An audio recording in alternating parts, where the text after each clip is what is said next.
بابا فرید ہے. بابا فرید وہ ہے جب نوجوانی میں چلا کر رہے تھے تو غریب نواز قطب الدین بختیار کاکی سرکار سے ملنے گئے تھے.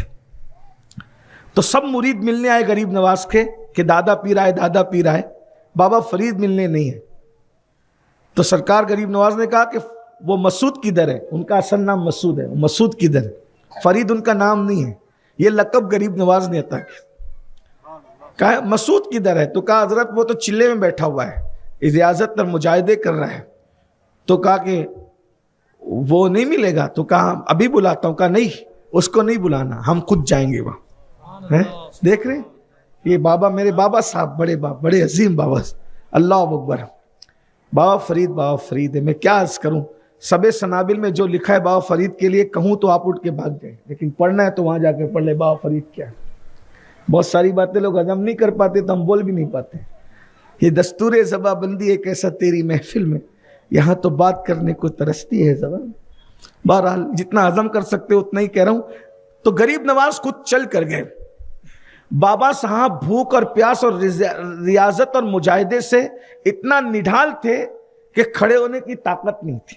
دیکھو مقبول ایسے بنتے ہیں، 3 ٹائم جو ہے وہ حرام پیٹ میں بھرو گے اور ڈکارے بھی نہیں لوگے تو کون مقبول. یہاں تو حلال بھی چھوڑ دیا ہے، اللہ کی رضا کے لیے حلال بھی چھوڑ، نہیں کھانا جاؤ. روح کی غذا عبادت ہے، روح کو تر و تازہ کرے، جسم کو کمزور کرے، نہیں کھا رہے. جب دادا مرشد کو اور پیر و مرشد کو دیکھا تو اٹھ کے کھڑے ہونے کی کوشش کی، گر گئے زمین، نہیں کھڑے ہو پائے. لیکن گرے بھی تو کس شان سے، بمشکل تمام 17-18 سال کی عمر تھی، اس سے زیادہ. یہ مجاہدے طے کر رہے تھے، ریاضتیں کر رہے. گرے بھی تو کیسے؟ مرشد کے پیر پہ، اپنے آپ کو مرشد کے پیر پہ گرائے، قدم بوسی کی. آج کا ماحول بھی ایسا ہے کہ آج کل کے اسکول اور کالج کے لڑکوں کو قدم بوسی سے بھی تکلیف ہے. بولے یہ کہ تو شرک ہو گیا بھائی قدم بوسی. اور چھوکرے لوگوں، ایک قدم بوسی شرک نہیں ہے. ابو داؤد شریف کی حدیث ہے، صحابہ کرام رسول اللہ کے ہاتھ بھی چومتے تھے اور پیر بھی چوم. سجدہ کرنا حرام ہے، پیر چومنا حرام نہیں. لیکن اب اسکول کے لڑکوں کو کون سمجھے، یہ بیچارے رہتے ہی گڑبڑ کے ماحول میں تو گڑبڑی والی بات کرتے. پڑھا لکھا آدمی جو ابو داؤد پڑھا ہے وہ تو ایسی بات نہیں کرے گا. بہرحال وہ قدم چومے مرشد کے اور دادا مرشد کے. اٹھنے کی طاقت نہیں تھی تو سرکار غریب نواز نے کہا بابا قطب اس کا معاملہ کیوں آپ نے لیٹ کر تاخیر کر رکھا ہے، اس کو نواز دو نا. تو غریب نواز کہتے ہیں نواز دو نا. تو اب مرشد کے سامنے کیا نوازیں؟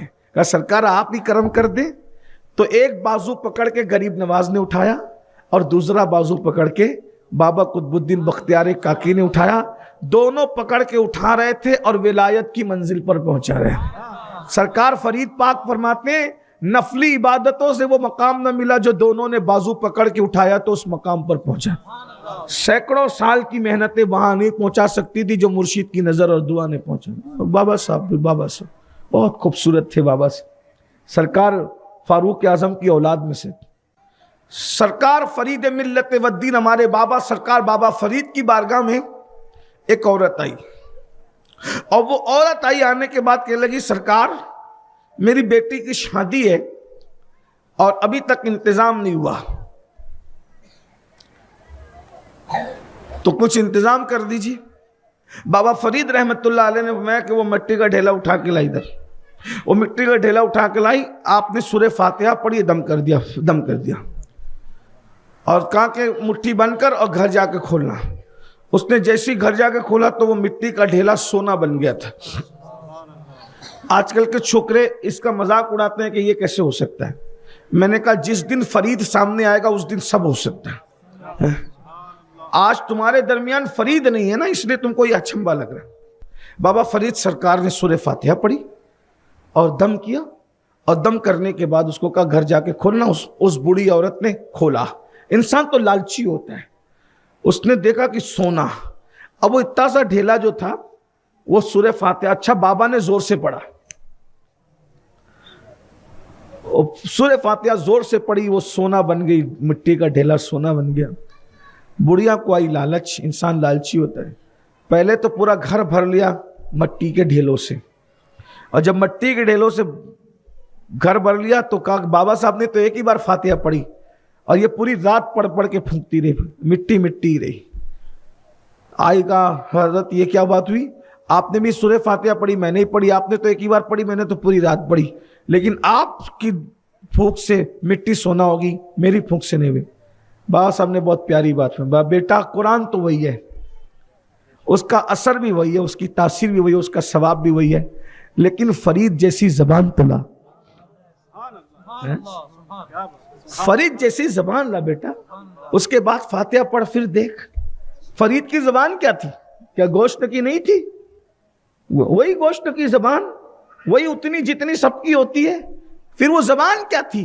وہ زبان گالی نہیں دیتی تھی، درود پڑھتی، وہ زبان غیبت نہیں کرتی تھی، سیرت النبی بیان کرتی تھی، وہ زبان چگلیاں نہیں کرتی تھی، مصطفیٰ جان رحمت کا ذکر کرتی تھی، وہ زبان حرام نہیں کھاتی تھی، حلال کھاتی تھی، بلکہ میرے بھائی بابا فرید تو اتنے محتاط تھے، پوری زندگی میں کبھی قرضے کو لے کر بھی نہیں کھایا، سود اور جوا اور حرام اور سٹا تو دور کی بات، کبھی قرضہ لے کر بھی نہیں کھایا، بلکہ اپنے مریدوں کو کہتے تھے اگر اللہ تک پہنچنا ہے تو قرضے سے بچو، قرضہ نہ لے۔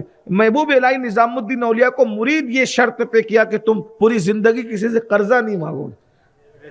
یہ قرضہ مانگنے کی جو نوست ہے نا، یہ بھی بے برکتی ہے، یعنی جتنی چادر ہے، میں ناظاہر حرام نہیں کہہ رہا ہوں، لیکن جتنی چادر ہے اتنا پیر پھیلاؤ، قرضہ نہ مانگا کرو۔ اب بتائے جس مذہب میں صوفیہ کے نزدیک تقوی یہ ہے کہ قرضہ نہ مانگا کرو، وہ مذہب بھیک مانگنے کی اجازت کیسے دے؟ یہاں تو باپ شراب پیتا ہے، جوا کھیلتا ہے، بچوں کو بھیک مانگنے لگا دیا۔ وہ واقعہ میں آپ کو بتاؤں بات آ گئی ہے تو بابا فرید روٹی نہیں کھاتے، دیکھ لیجیے، آج تو ہمیں ایک سے ایک کپڑے چاہیے، چاہے اپنی اوقات نہ ہو، اگر اللہ نے نوازے پہنے ایک سے ایک کپڑے، ہمارے غوث پاک نے پہنا روزانہ نئے کپڑے، موبائل اچھے خریدو، اللہ نے دیا، لیکن اگر نہیں ہے، اللہ نے آزمائش میں ڈالا ہے، جتنی چادر ہے اتنی پیر پھیلا۔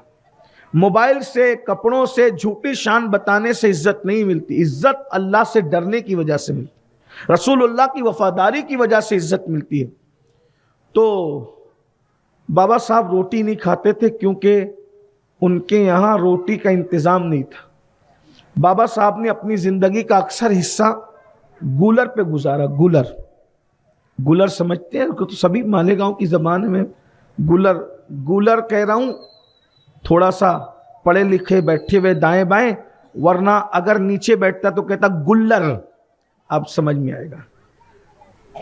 ہمارے شہر میں اس کو گولر کو گلر کہتے ہیں۔ بہت کھایا ہوگا آپ نے بھی، ہم نے بھی بہت کھایا۔ اسکول جاتے ہوئے گلر کا درخت تھا، دوستوں کو لگا دیتے تھے ذرا توڑنا، اور اس کے بعد کھاتے جاتے تھے، اتنے توڑ بھی لیتے تھے کہ جاتے ہوئے بھی کھاتے تھے آتے ہیں، بلکہ اکثر تو جب صبح کی اسکول رہتی تھی سردیوں میں توڑنا بھی نہیں پڑتا تھا، وہ پڑے ہوئے رہتے تھے۔ اب تو درخت بھی کاٹے جا رہے ہیں، اب نہیں ہے۔ تو بابا صاحب گولر کھاتے تھے، اور گولر بھی کون سے؟ کچے گولر ابالے جاتے تھے، ابال کر اس پہ نمک بھربھرا دیا جاتا تھا، اور بابا صاحب اسی کو کھاتے۔ اور گولر وہ کون پکاتا تھا ابال کے، پتہ ہے؟ یہ اسی سے پتا چلتا ہے شان والوں کی شان۔ گولر پکانے کی ذمہ داری ہوتی تھی محبوب الہی نظام الدین اولیاء کی۔ جس کا خادم اتنا بڑا، وہ مخدوم کتنا بڑا ہوگا۔ کوئی ایک مرید گولر لانے جاتا تھا، ایک مرید پانی لانے جاتا تھا، ایک مرید لکڑیاں لاتا تھا جنگل سے۔ اب بابا صاحب نے ایک دن گولر وہی کھایا، نماز پڑھی۔ جب نماز پڑھی مزہ نہیں آیا بابا صاحب کو، سلام پھیرا، غصے میں آ گئے۔ محمد احمد، سرکار نظام الدین اولیاء کا نام محمد ہے، ان کے ابا کا نام احمد ہے، بدایوں پیدا ہوئے تھے۔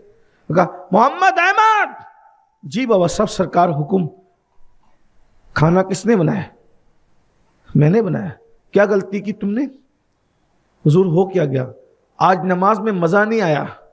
دیکھو نماز میں مزہ نہیں آیا تو وضو چیک نہیں کیا، نماز میں مزہ نہیں آیا تو غسل چیک نہیں کیا، نماز میں مزہ نہیں آیا تو مصلی چیک نہیں کیا، نماز میں مزہ نہیں آیا تو کپڑے چیک نہیں کیے، کیونکہ یہ سب بات کا میٹر ہے۔ نماز میں مزہ نہیں آیا تو لقمہ چیک کر رہے ہیں۔ پتا چلا جن کو نماز میں مزہ نہیں آتا پہلے ان کو لقمہ چیک کرنا چاہیے۔ اور آج کسی کو نماز میں مزہ نہیں آ رہا، اگر نماز میں مزہ آتا تو مسجدیں ویران کیوں رہتی؟ مزہ تو لوگوں کو انٹرنیٹ پر آ رہا ہے نا، مزہ تو لوگوں کو کیرم کلبوں میں آ رہا ہے، نماز مزہ تو لوگوں کو سٹوں میں آ رہا ہے. شیطان نے اغوا کر لیا ہے. بڑی معذرت کے ساتھ مصلوں پر کھڑے رہنے والوں کو بھی مزہ نہیں آ رہا ہے. اللہ ماشاء. کیوں نہیں آ رہا ہے؟ پیٹ، ہمارے پیٹ میں جہنم کی بھٹی بن گئے ہیں پیٹ.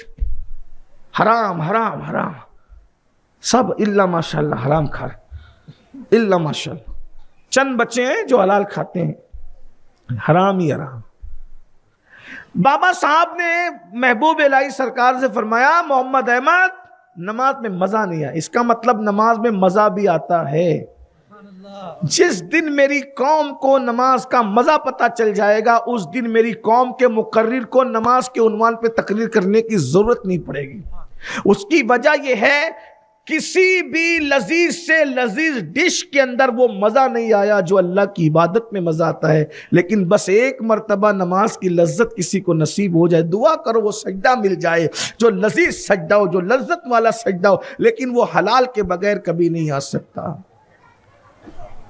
بابا صاحب نے فرمایا کیا غلطی کی کھانے میں میرے؟ حضور کچھ نہیں. کس نے بنایا؟ میں نہیں بنایا. پانی کون لایا؟ وہی جو روز لاتا ہے. لکڑی کون لایا؟ وہ جو روز لاتا ہے. محمد احمد مجھے مزہ نہیں آیا، اس کا مطلب یہ ہے کہ میرے کھانے میں کوئی نہ کوئی گڑبڑ ہوئی ہے. چیک کرو ورنہ میں سب کو اس ذمہ داری سے ہٹا دوں گا. بتاؤ. محبوب الہی سرکار روتے ہوئے، اے سرکار غلطی ہو گئی، مجھ سے ہوئی. کیا ہوئی؟ کہا کہ خانقاہ میں نمک ختم ہو گیا تھا. میں نے آپ کی محبت میں سوچا کہ مرشد یوں ہی گولر ابال کر کے، کچے گولر ابال کر کھاتے ہیں، بغیر نمک کے ان کو گولر دے دوں گا تو مجھے اچھا نہیں لگے گا. تو میں نے پڑوسی سے نمک ادھار مانگ کر لایا اور ادھار والے نمک کو میں نے بھربھرا کر کے دے دیا. بس یہی وجہ ہے کہ آج آپ کو لذت نہیں آئی. بابا فرید نے فرمایا خبردار، اگر نمک ختم ہو جائے بغیر نمک کے مجھے گولر کھلا دینا، مگر قرضہ لے کر مجھے کبھی مت کھلا. آج تو ہم قرضہ لے کے چہلم کر رہے ہیں. قرضہ لے کے چہلم کر رہا ہے. ماں بیمار تھی، جب دوا کا پیسہ نہیں دیا، بڈھی کہتا ہے مرتی نہیں بڈھی، مرتی نہیں، تیرے پیچھے کتنا پیسہ لگا. یہ کہا باپ پان اور ضرورت کی چیزیں مانگتے مانگتے مر گیا. ظالم نے کبھی مدد نہیں کی اور اب محلے کو دکھانے کے لیے چہلم کر رہا ہے. 4 ڈیگ بنا کے، 2 ڈیگ بنا کے، وہ بھی قرضہ لے کے. یہ کیا ہو گیا تمہیں؟ دین نہیں سیکھا، دین کی طرف نہیں آئے. تو بات دور نکلی.